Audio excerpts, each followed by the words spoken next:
Scott Kirby is the CEO whose bold vision is shaping United's next century of flight. United is a 5-year-old startup embedded inside a 100-year-old company. You have to wow customers with new stuff that no other airline in the world has ever done. Anyone who is a CEO for an airline has to have nerves of steel. I like to say it's never boring. There are times I wish for boring, I admit, but it is never boring. I've heard that you have a no excuses, sir motto. Bad stuff is going to happen, and you can either feel sorry for yourself or you can figure out how to overcome it. And it's always better to figure out how to overcome it.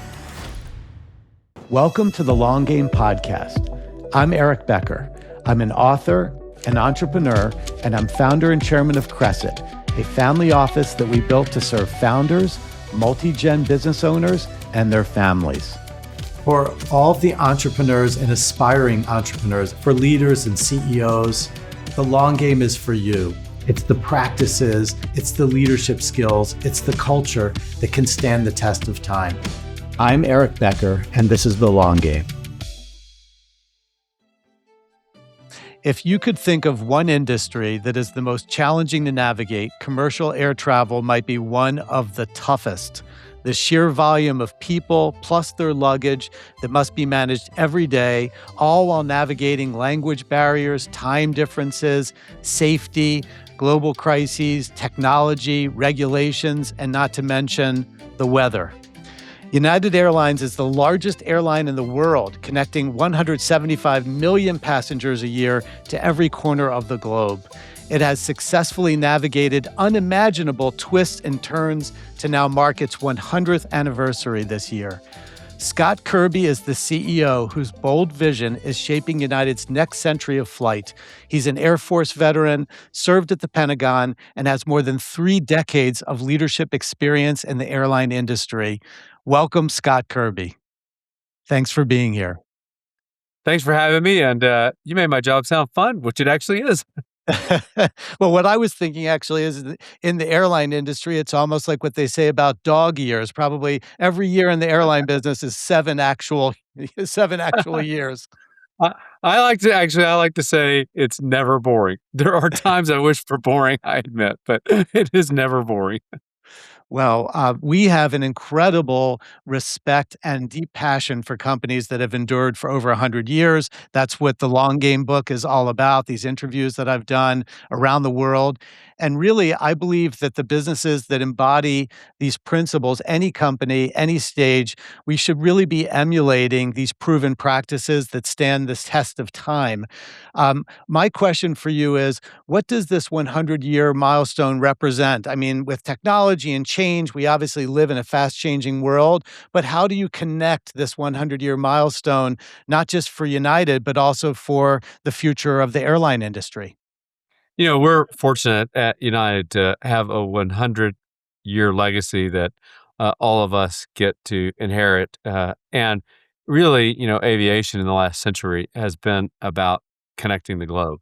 And United has, been a leader and been at the forefront of that, been through some ups and downs, but been a leader, for a century. And that's a legacy that we're all really proud of. But I also like to say that United is a 5-year-old startup embedded inside a 100-year-old company. And what I mean by that is coming out of COVID was really a chance to reset. And, the kind of 2 decades or after 9/11 really saw United and much of the U.S. aviation industry and even the global aviation industries, particularly those that have been around a long time, go through all kinds of challenges, bankruptcies and losing pensions for employees and just a host of challenges. And all that sort of wears on a company. And COVID actually gave us remarkably a chance to reset, create a new culture, launch in a way that our employees can be proud of the airline and really believe that we're creating not just the biggest, but the best airline in the world. And that, ironic that such a challenging time could be the launch pad for what United is today, but it really was. I love that, and I love that you talked about changing the culture. How would you describe, if I was coming to work, I was a recruit, and you were recruiting me to United, how would you describe the culture? Yeah. So first, what I'd say is the job of the CEO is, I like to say it's the easiest job of anyone at the company. Some other CEOs quibble with me on that part, but it's almost 100% about the culture. That's really, as the CEO, you're one person out of 120,000 at United, and I can do a lot to set the culture, and that's really what my job is about. And what I try to do is create an airline that our employees are proud of. That is my goal. If our employees are proud of United Airlines, I know that they're going to take care of everything else. They're going to want the customers to feel the same way they do about the airline, and they really will take care of everything else. So I wanted to be on a winning team that they're proud of, and am confident that if they feel that way, everything else is going to take care of itself. And with that mindset, I heard that United has been rethinking long-standing practices across operations and customer experience, and that you have an internal initiative that you call "Change the Unchangeable." Yeah. What does that mean, and what are some of these unchangeables that you've been breaking? Yeah. So we have a bunch of, it's amazing culture is about things that seem small, but that make employees believe that the company's sincere on what we're trying to do. And change the unchangeable is, is part of doing those kinds of things.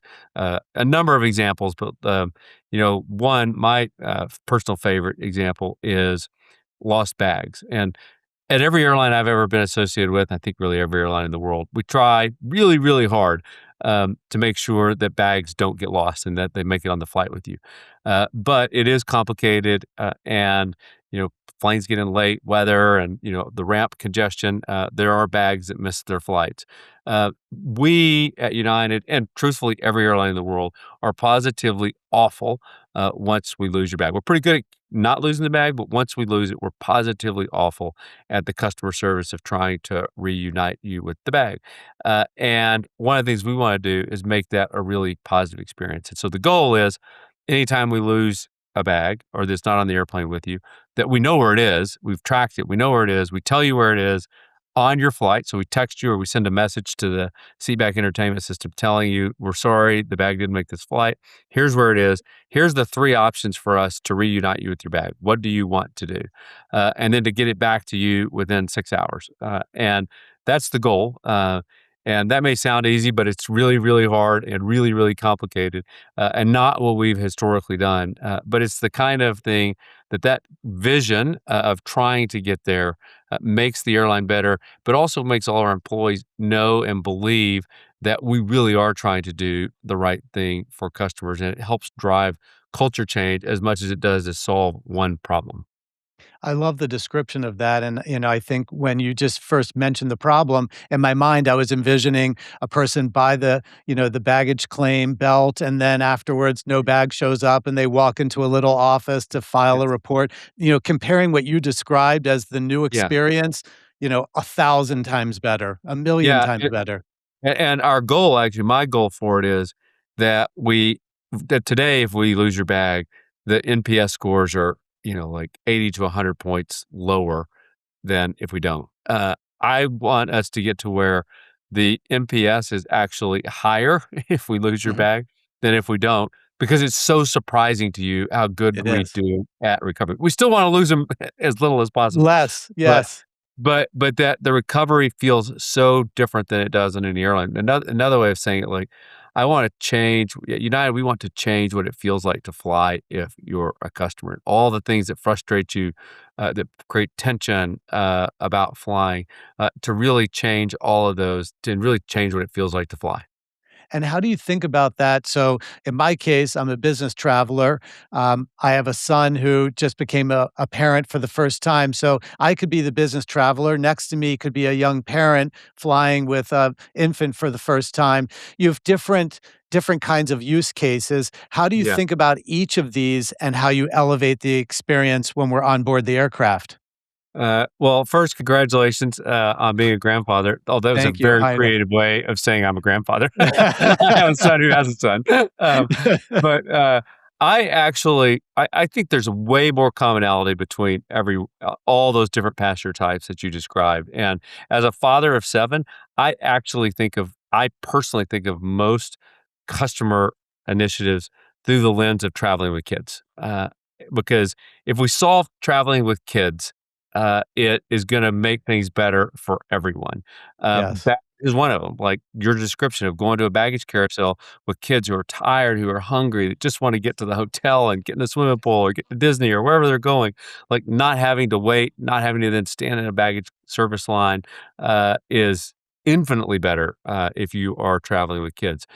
You know, and the other big initiative for us is what we call every flight's a story. And the goal is this is anytime you have a flight that is delayed, that we have told you in advance what's going on in clear, plain English. And what I've told them is pretend that I personally am on the flight and I've called the network operating center to say what's going on with my flight. And whatever they would tell me, I want to tell the customers. And that means you don't have to come to the airport early, or I hate rolling delays. So getting rid of rolling delays where it's just 15 minutes, 15 minutes, 15 minutes. Like if it's going to be an hour and a half, tell people it's going to be an hour and a half. Here's why in plain English. And you have time to go get food, do something else with the kids. Another one that we're working on is the equivalent of DoorDash inside the airport for a connecting flight. Again, but this applies to whether you're traveling with kids or you traveling by yourself. That you have a Mhm. tight connection, you're hungry, you want to get food, but there's not time to go to a restaurant. There's long lines at Chick-fil-A. There's not time. We're going to create a DoorDash where we can have it delivered, hot food delivered to the plane that you can pick up on the way to the gates. And I really think of it as things that take the stress and the inconvenience out, especially when something goes wrong. Uh, Right. and doing that in a way that makes it that customers know we care, we're doing our best, we're communicating with them. I think all of that stuff, I think of it through the lens of what it means to travel with kids, but it applies to everyone. And is that when you have said to your team, your job is wow? So whether wow is let's redesign how we think about food in the airport, or wow is and Wi-Fi, whatever that can be wow. Let's have more wow in our business. It is, and, even something as simple as getting TSA wait times, up during the last shutdown, for customers is wow compared to what happens at other airlines because people are stressed out, and, I flew on another airline with my family during that and got a text message that said, "Show up at the airport 5 hours early." I'm like, "There's no way I need to show up at the airport 5 hours early, here, where I live," but having actual times just takes that kind of stress out. And a lot of these are small things that can wow customers.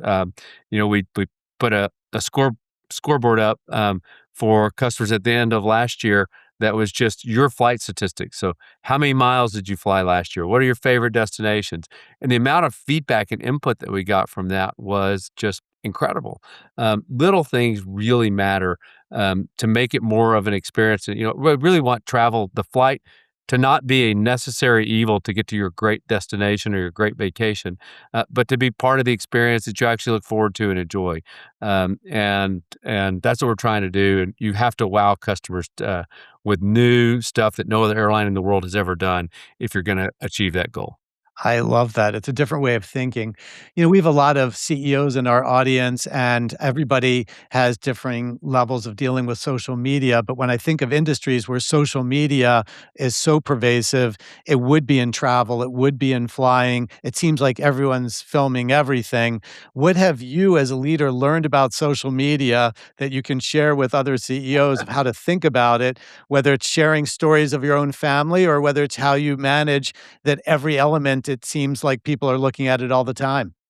Well, we have a great social media team that engages with customers and with the public, and we do it with humor too. Like include humor, which sometimes means you get a little risque or get a little bit of criticism, but engaging with humor is really important. Uh, for me personally, I'm not on social media. Uh, I do post stuff, and by the way, I write all my own stuff. Another thing that I would say to CEOs: write your own stuff. If you're going to put it Mhm. out on social media, or you're going to put a statement out, I had a big letter last week about our attempt to buy or merge with American Airlines, and I personally wrote it. Like you need to speak in your own voice and do it. So write it yourself. But I'm not logged on to social media and spending time on it. And that's actually one piece of advice I have for people. Like I for think it's people great like me advice. about work. people ask me about work-life balance. I say, "Well, are you on social media?" And if the answer is yes, which it always is, like, you don't have a life balance problem, you have a social media problem. Right. You spend time doing other stuff. That's right. No, I completely agree with that. Since you mentioned the letter that you wrote about American, I'm curious, what is it? How would you explain the benefits of a deal like that if at some point down the road it comes back? Is the whole idea that what all these things you're describing of elevating the experience and Mhm. investing in technology, is it that the lesson is that you can use scale, United can use scale to benefit the customer, and therefore, at some point, a consolidation like that brings more scale that allows you to invest more in technology and do newer experiences? Or is there some other element that makes it a better airline if a deal like that ever came together?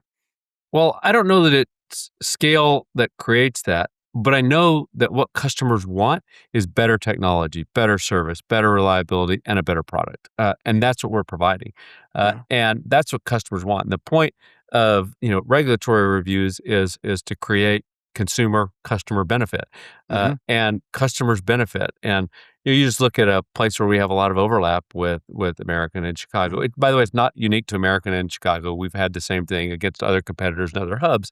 But when we're providing better technology, better product, better service, better reliability, just huge swings in market share. In Chicago, we've had about a 20-point swing in local market share. I mean, just essentially all of the frequent flyers in Chicago, virtually all of them, have switched from American to United, even though we both have big, similarly sized hubs in the city. And they've done it not because of the schedule, but because of all the non-commodity parts of the business that customers prefer. And so I know, like, my letter is partly like, I know with 100% certainty that if we could get a merger like that done, it would be great for customers. Customers would love it, and aviation would be better. They would feel better about traveling, and I know that for 100% certainty because I'm the one making the decisions on what we're going to do.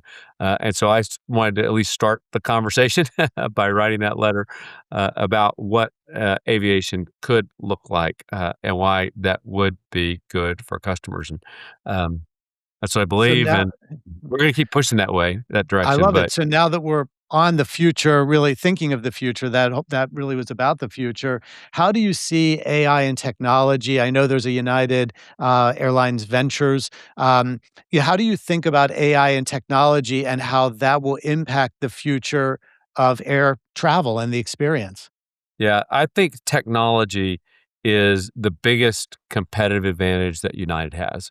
It is the halo that ties everything else that we do together. From a customer perspective, it's probably best symbolized by the app, which is head and shoulder. I don't even know for sure who's the second best in the world, but United's is head and shoulders above the second best. And so, how do we keep pushing hard to use technology to make that better? In fact, I had the part of the DT Digital Technologies team and Ops team down here earlier this week at my house, where we do this a lot, where gotta get teams and we spend several hours with no phones and no interruptions, and really focused on talking about the future. And what are we going to do with bags? I talked about it before as one of them, or this idea of DoorDash inside the airport for connecting customers, and other ideas like that, where we can use technology to really change what it feels like to fly.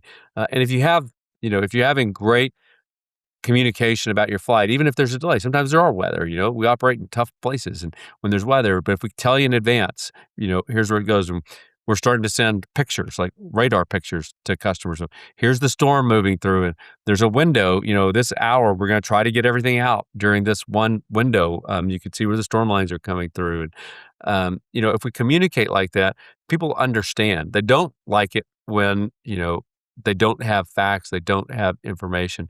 But if we Sure. can communicate effectively, I think we can just completely change what it feels like to fly. I love that, as a frequent flyer myself. So with the time we have left, let's do a speed round. We have a lot of Okay. leaders in our audience, and so some questions. One is, I've heard that you have a "No excuses, sir" motto. Where did that come from, and why do you like it? It was the best thing that I learned at the United States Air Force Academy. Sometimes a hard lesson when something is not your fault, and there's going to be consequences, but you have to say no excuses, sir. And it teaches you. It's a great life lesson too, business and life lesson. Yes. It teaches you bad stuff is going to happen, and you can either feel sorry for yourself or you can figure out how to overcome it. And it's always better to figure out how to overcome it. Love that. So you mentioned that you're a father of 7, which is amazing, on top of being a CEO, which requires high performance. Let's talk about a day in the life of Scott Kirby. Like, what time does it start, and how do you structure your day for high performance? Sure, I think mine's going to be a little unusual.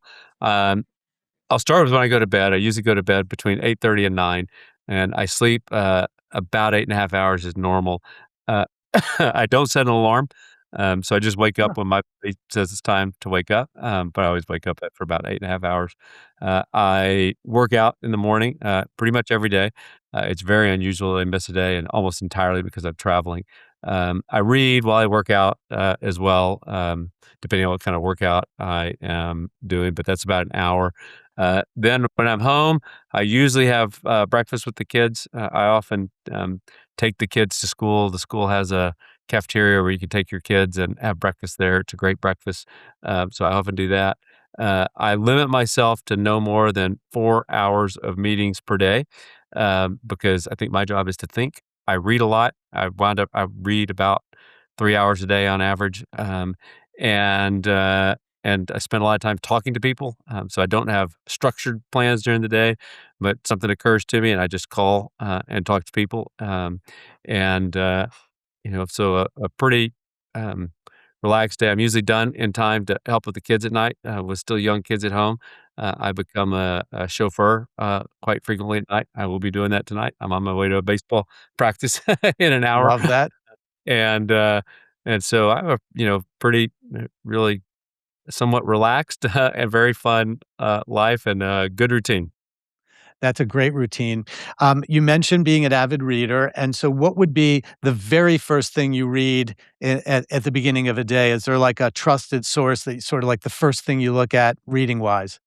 Yeah, I usually read the Wall Street Journal first. I go and read the daily paper. Right now, I go and read the more real time updates about what's going on in Iran. But I usually read the paper. Then I read the New York Times. I read the Wall Street Journal cover to cover.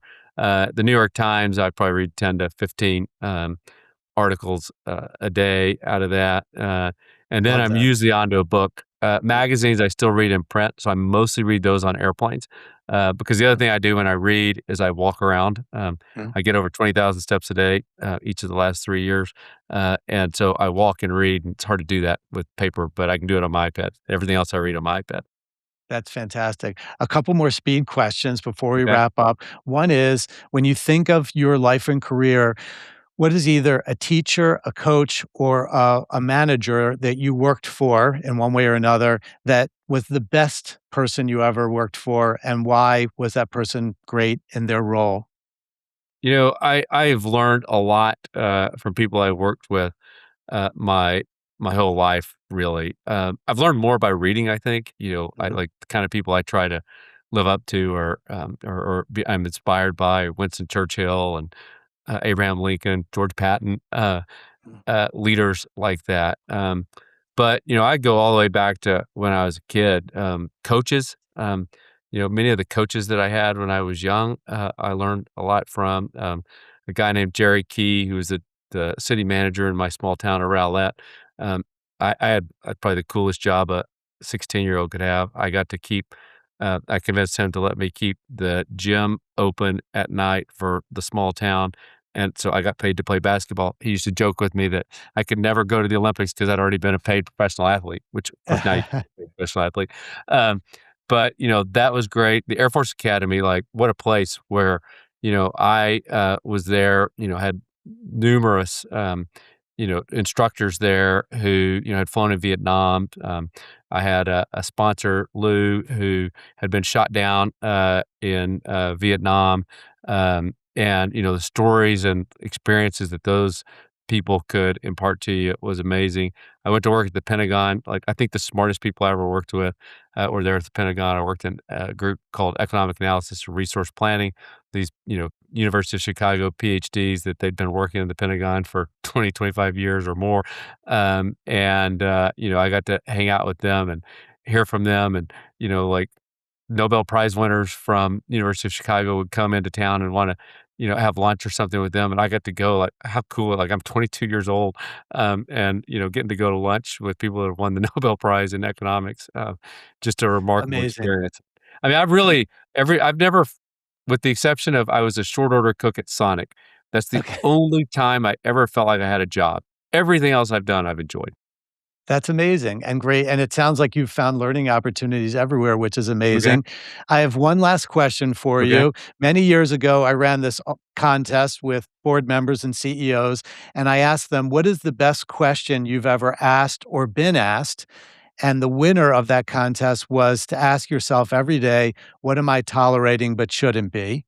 Which is a Okay. question I still ask myself every day. So my It's a good question for one. you, is there a favorite question of yours, something that you find, has really worked wonders or is just a favorite for whatever reason? Well, off the top of my head, I'll say the most important question is why. Um, and if you can understand why something is happening, you can figure out how to overcome obstacles and solve it. And, like, I'll use the example, a good example for me when COVID first started and 4 or 5 people died in northern Italy. Asked the question to myself, like, is there any explanation other than this is a global pandemic? And I couldn't think of one. And so I was convinced it was a global pandemic. And we went off, at United, we started, a couple of weeks before the rest of the world. We realized it's a global pandemic. We raised $2 billion unsecured at 3% 2 days before the NBA walked off the court, and it would have been impossible. More recently, when the MAU embarked from Asia for the Middle East, I asked myself, is there, like, all the experts were saying, this is worst case, this is going to be over in the Straits of Hormuz, open by the end of March. That's the absolute worst case. And I asked myself, why do they think that? And it just didn't make sense to me. Didn't add So up. we started preparing for oil to be, I wrote a letter to employees, like, we're preparing for oil to be higher for longer. I think asking why means questioning the experts too. Yes. Uh, and really thinking deeply about what is going to happen and why do you think it's going to happen instead of just accepting the answer. If you can understand why, you can do just about anything. I love that, and it does remind me from the long game, we talk about moments of truth and both your example in COVID and recognizing it and what it meant and planning for it, and then just now with the war in Iran, both examples of recognizing a moment of truth and taking the right action. A century in business is a milestone few companies achieve, we know the statistics, and doing it in an industry as complex as aviation is even more remarkable. Scott, thank you for pulling back Thanks the for having me. curtain. Thank you for coming and joining the long game. We really appreciate it. Cheers to you and another 100 years for United Airlines. Thanks for being with us. Before I let you go, if this episode resonated with you, please share it generously and please click the subscribe button below. Send this to someone in your world who's navigating a pivotal moment right now, someone who's staring down a decision and might need the reminder that recognizing the moment is half the battle. See you next time on The Long Game. The Long Game, a Crescent podcast, is intended for information only and is not investment advice. Any company discussed is not a recommendation to buy, sell, or hold any security. Investing involves risk, including loss of principal. Please consult your advisors before making investment decisions.